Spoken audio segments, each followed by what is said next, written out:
My name is Wright. I am the voice of reason. I speak for the Last Crusade. First things first. Why is it necessary at this point in history to declare a crusade? By what authority? Why a crusade with its implications of holy war and not a political movement? And if it is a holy war, how is it to be fought? How now? How in times to come? At first glance, even after repeating goggle-eyed staring, the idea of a last crusade being decreed by private voices seems absurd. Crusades are a major wartime effort preached by popes to which princes and parliaments vow men and arms to travel overseas. Mere laymen gathering to talk, to teach, and to engender changes in society hardly seems to fit this description. Surely this is a political salon, nothing more. The question of necessity is one the reader may answer for himself to his own satisfaction merely by looking at the world around him. The world has grown violent, brutal, crass, ugly, and savage. Blood runs in the streets, and all whom we once trusted are rank and shameless deceivers. The family is broken, marriage desecrated, chastity forgotten. Professors corrupt, not educate. Artists deface, not create. Music shrieks. The flag is burned, the cross is trampled. Truth is flaunted, virtue is mocked, reason is dethroned.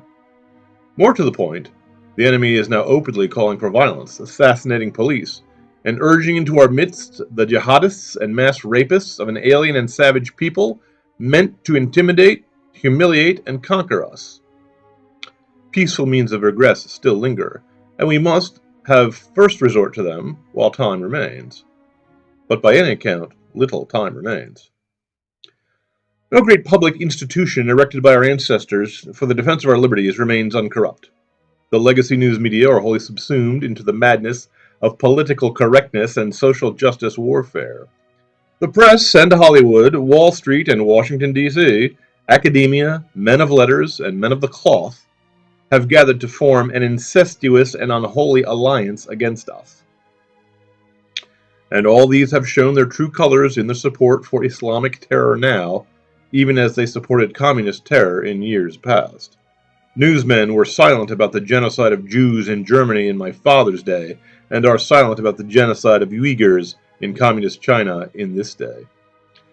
The unholy alliance of the politically correct, led by the press, makes open war against the police and border patrol, denude the military of men and morale. They overturn elections, corrupt courts of law, and orchestrate riots and looting that has set cities aflame coast to coast. They introduce a chaos of crime nationwide. Only the innocent need fear federal officers or state prosecutors' offices. The guilty are protected. Only the innocent need fear having lives ruined by persistent lies and libels in the press, hounding them to the end of time, while the guilty will be celebrated by chanting crowds and public murals.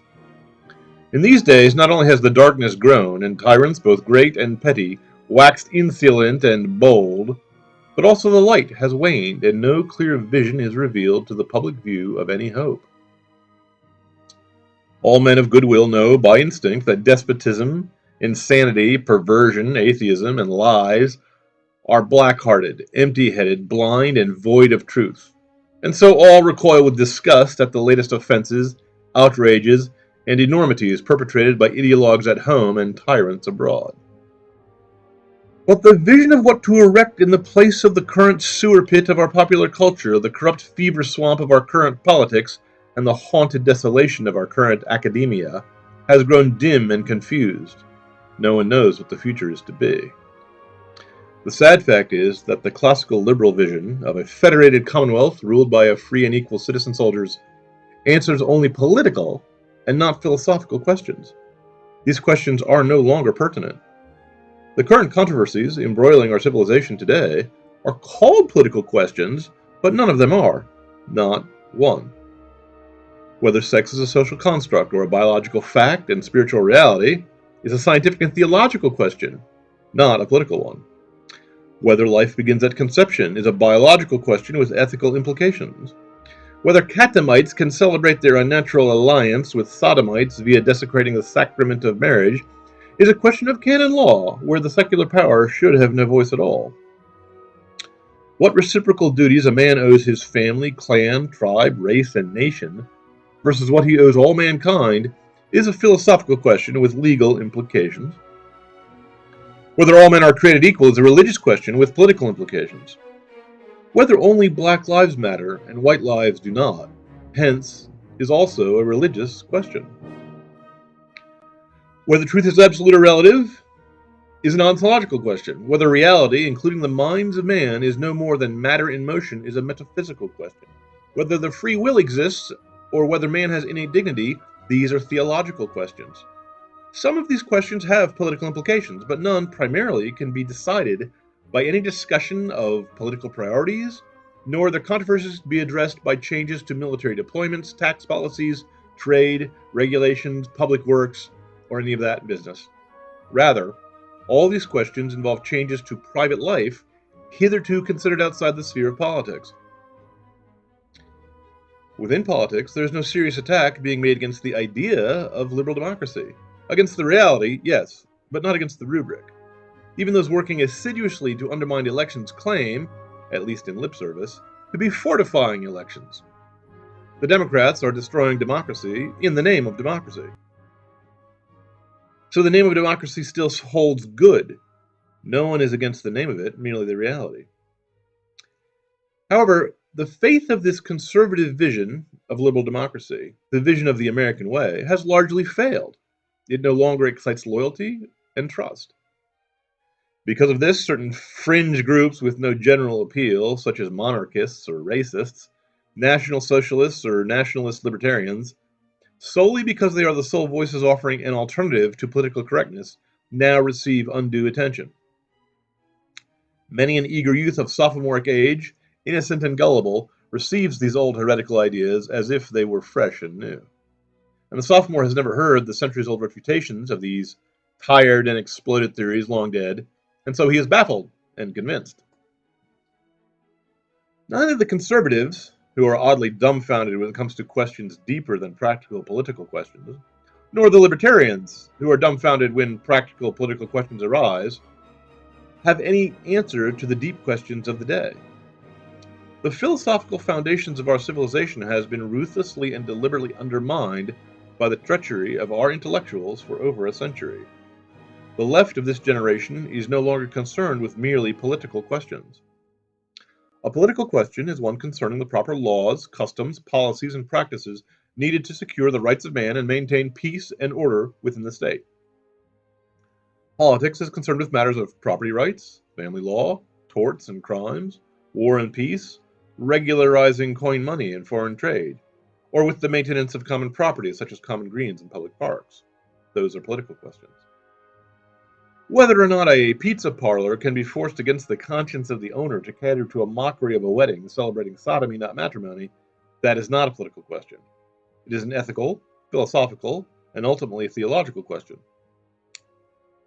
What great conservative thinkers have failed to think is that the struggle of this generation is not right versus left, not individualism versus collectivism, not capitalism versus socialism, not republicanism versus despotism. Those battles are over. The left is no longer a political movement, but a religious one. Now it differs from Christianity in that it is an agnostic and atheistic religion, but it is a religion nonetheless, for it demands the whole person in its loyalty. It answers, or pretends to answer, all the deep questions to give life meaning, and it offers, or pretends to offer, a universal vision of man and his place in the universe. On all these points, the leftist religion is anti-Christian. It is not merely hostile to Christianity, but perfectly and symmetrically opposed to the church on all her points. Leftism is the church of darkness. The otherwise incomprehensible alliance of Marxism with Mohammedanism is clear once one sees them both as enemies of Christ. Only orthodoxy can defeat heresy. Only Christianity can defeat heathenry. Only chivalry can defeat the pagan. This is why conservatism, a political philosophy meant to address disputes on political matters, has proved so strong in defeating political foes, Nazis and Reds, but has proved so lax, confused, and incompetent when confronting theological foes, cultural Marxists, Greens, jihadists, and social justice warriors. Conservative philosophy, of faith in democracy and human decency, could and did defeat totalitarianism. Conservatism could not defeat pornography. Decency could not defeat indecency. America could defeat Hitler, but not Hugh Hefner. The question of by what authority a crusade is announced has already been answered by history. If Peter the Hermit or Walter the Penniless can begin a crusade, then so can any Christian. But by all means, let us avoid the unhappy sequel of their ill-omened efforts by a proper understanding of which battles to fight and when. In a republic such as ours, any citizen is equal to the rank of highest nobility, possessing the right to bear arms and all other rights, duties, and privileges the ruling classes in the old world arrogated to themselves. And in the church, the laity are members of the mystical body of Christ no less than the clergy. The hand may pluck the sword from the scabbard before the head shakes itself clear of fog, and the head will not be clear of fog until the heart is sure.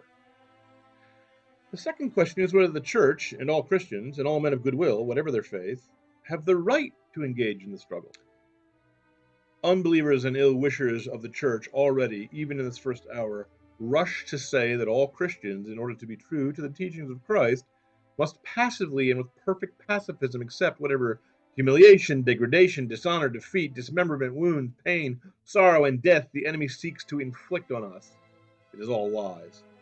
This is neither in keeping with the words of Christ nor with the character of free men. While it is amusing when rank hypocrites who hate Christ and all his works attempt to use his words to deceive the followers of Christ into confusion, into submission and surrender, the stark fact is that pacifism and quietism has always been a special spiritual calling for hermits and holy monks, not a general moral rule for all men, not a general Christian teaching, and certainly not a policy of Christendom at large. St. Francis of Assisi was no more saintly than St. George, St. Demetrius, St. Florian, or any of the military saints, all of whom took up arms. Christendom historically has been governed not by pacifism, but by the just war theory, which limits violence to certain acceptable cases. Civilization acting in her own defense and preservation against craven and dishonorable barbarism without, and craven and subversive corruption within, is one of those cases. A final question is why men like me, who handle the pen, are sounding trumpets and pounding the tocsin when other men, younger and dowdier, will handle the sword. Is not all this clamor too warlike? The question mistakes the nature of war and the nature of men. War is not the clash of arms and the fall of bombs only. That is earthly war. All earthly wars are part of a spiritual war, a war against powers and principalities and rulers in high places, or, if you will, a war against ideas and ideals that benight the hearts of men. For now we fight a battle of words, hence poets and philosophers, men of contemplation, have the field. When the battle of swords begins, men of action must ride forth. This current war, this last crusade, is fought not just in the battlefield, not just in the ballot box, not just in the hometown and in the home, but also in every human heart. We men of goodwill have surrendered this spiritual battle without a word of protest for over 100 years to sadistic enemies who hate us, with the results now seen all around us. It will take more than mere physical struggle to right this. A crusade is not just a war, but also a holy endeavor, as much spiritual as it is earthly. Men of the pen are like the clerks of the Middle Ages. Those too old and gray to fight must lend their strength to the cause in other ways, with words, with encouragement, perhaps with enlightenment. We are the watchmen on the tower, and our duty is no less crucial than that of the soldier in the field. At the moment, the enemy bends all his powers to obscuring the truth, darkening the mind, and dulling the eye. The foe knows that once our full strength is unleashed, his defeat is swift. Indeed, the true enemy, the enemy behind our enemy, he knows his defeat was already consummated at Calvary. So we must raise the lamp for the fighting men to see the foe. Merlin did not handle the lance, nor did he touch the great sword Excalibur. His mission was to row Arthur out onto the lake where the hidden sword was found, for Merlin knew where it was, and Arthur did not. The race riots, prompted by the secular enemy, are openly violent. Openly violent as well are the repeated mass murder of innocent civilians, women and children, by craven and sadistic Mohammedans, whose efforts, by no coincidence, are lauded and applauded by the secular enemy at home. The enemy is willing to use open violence in the form of corrupt federal agents and mad dog prosecutors where and when the defiance swells against their lies and madness. Any one of us could have his door kicked down by the FBI tomorrow. The enemy libels any protest against their abuse of power to be an insurrection. As ever fewer honest men are willing to submit meekly to their empire of lies, the enemy, craving for blood, for the sight of burning cars and dumpsters, for the sight of bleeding faces of women and children screaming in pain and sorrow, will grow in their sick and hellish souls. The enemy hates himself, but never blames himself. And so he hates the truth, life, and liberty, hates you, hates your children, hates decency, hates beauty, and hates God most of all.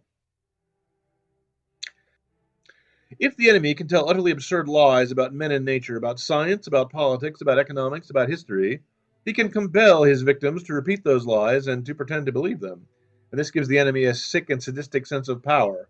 And his hatred for himself is transferred to you and your children, and to all of us. And the suicide he seeks is held at bay for one more day and one more hour. What the enemy seeks is submission. Now, much ink has been spilled on the question of whether the enemy are sincere, whether they believe their own absurd and unbelievable lies. I say the question is not merely moot, it is meaningless. If a man attempts to deceive himself, he cannot be talked out of his position, because if facts and evidence are presented, facts and evidence will be ignored. If you present an argument so obvious and so evident that all honest men must agree, the self-deceiving deceiver will merely deceive himself again, not be honest, and not agree.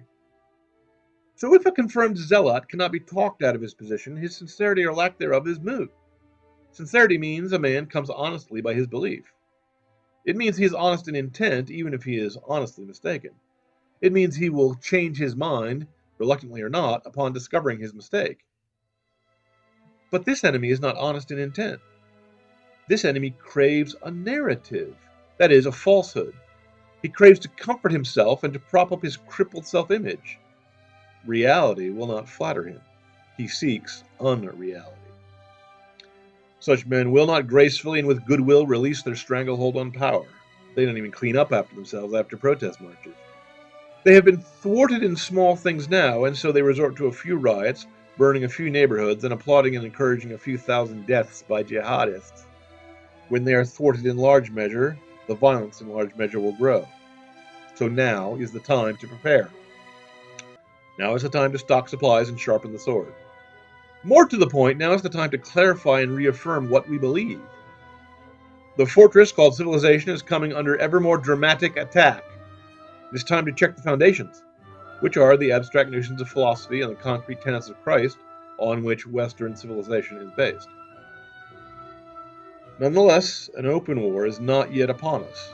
The clouds darken and gather and a few drops fall, but the storm is not yet. When the storm breaks, it is too late to thatch the roof. That is why the Last Crusade starts now.